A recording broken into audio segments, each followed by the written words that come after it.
الدكة والدكان.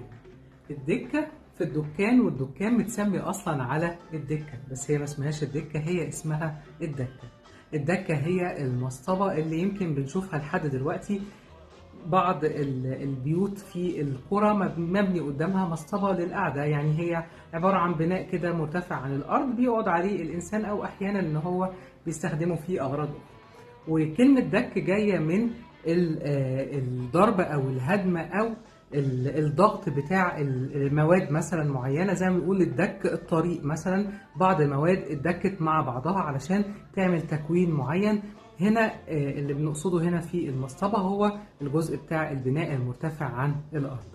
لما بنروح للمدينة القديمة ونروح لجزئية إن هي كانت تخطيط الشوارع بتاعتها طبعا مختلف عن دلوقتي، شوارعها صغيرة بالتالي كانت متاجرها صغيرة. يمكن تلاقي المتجر حاجة بسيطة جدا كده، ممكن يكون يعني جزء كده في الحيطة بس ان هو مستخدم حاجته وحاطط البضاعة بتاعته معلقها عليه، ويبتدي ان هو لو خد يعني متجر ثابت يبقى داخل شوية للداخل في الحائط او كده، بيبتدي ان هو يعمل لنفسه الدكه دي، هي دي الرف بتاعه اللي بيحط عليه البضائع بتاعته، ويبتدي ان هو يعرضها، وبعض المعلقات على الحائط. ولو كان عنده مساحة للداخل برضو بيبتدي ان هو يحط يعني البضائع بتاعته فيها. ومع الوقت طبعا الطويل طول اليوم بقى يستخدم هو نفسه هذا المدك او هذه الدكة، ان هو يقعد عليها الى جانب ايضا المعروضات بتاعته المستخدمة. بعد كده ابتدى ان هو يعمل فكرة الدكك الخشبية. ليه الدكك الخشبية؟ لانها طبعا زي ما قلنا قبل كده في التطور بتاع الاثاث، والاكثر عملية ان هو يبقى معاه حاجة خفيفة يقدر ان هو يحركها من مكان لمكان لو هو ارتحل، او ان هو اتحرك مثلا او غير من محل لمحل او كده.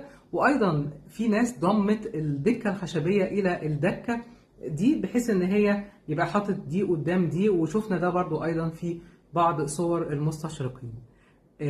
في ايضا فكره البائع اللي هو المتجول، او اللي هو بيجي ما عندوش مكان في المتجر، فتبص تلاقي ان هو حط حاجه مثلا قاعده كده منطبقه، يبتدي ان هو يفتحها ويحط عليها رف ويرص حاجته. يمكن بنشوف ده لحد دلوقتي في الشوارع عندنا، ويبتدي بعد ما بيخلص اليوم يبتدي ان هو يشيل الكلام ده كله، ودي بنقول عليها ان هو مثلا حط النصبه بتاعته وبعدين شالها.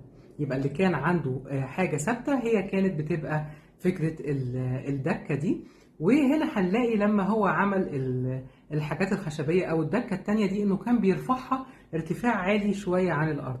ليه؟ لأن زي ما قلنا قبل كده اللبس بتاع الإنسان في هذا الوقت، الإنسان المصري ويمكن أيضا في العربي، إن هو كان بيلبس جلابية والقفطان والكلام ده. الحاجات دي كانت بتبقى طويلة، ولو هي في يعني الارتفاع الطبيعي بتاعنا دلوقتي في الكراسي والكلام ده هتبقى مدلدلة في الأرض. فابتدى إن هو يرفع الدكك دي، وعلشان تبقى تفضل مريحة بالنسبة له ابتدى ان هو يعمل السقاسات اللي هي بتربط الرجلين مع بعضها، وبتبقى على ارتفاع مناسب لارتفاع رجليه ان هو يسند عليها، فما يحسش ان هو بعيد عن الارض. يعني هو ساند برضه، فقاعد القعدة الطبيعية بتاعته، بس هو مرتفع عن الارض بما يناسب ارتفاع هدومه.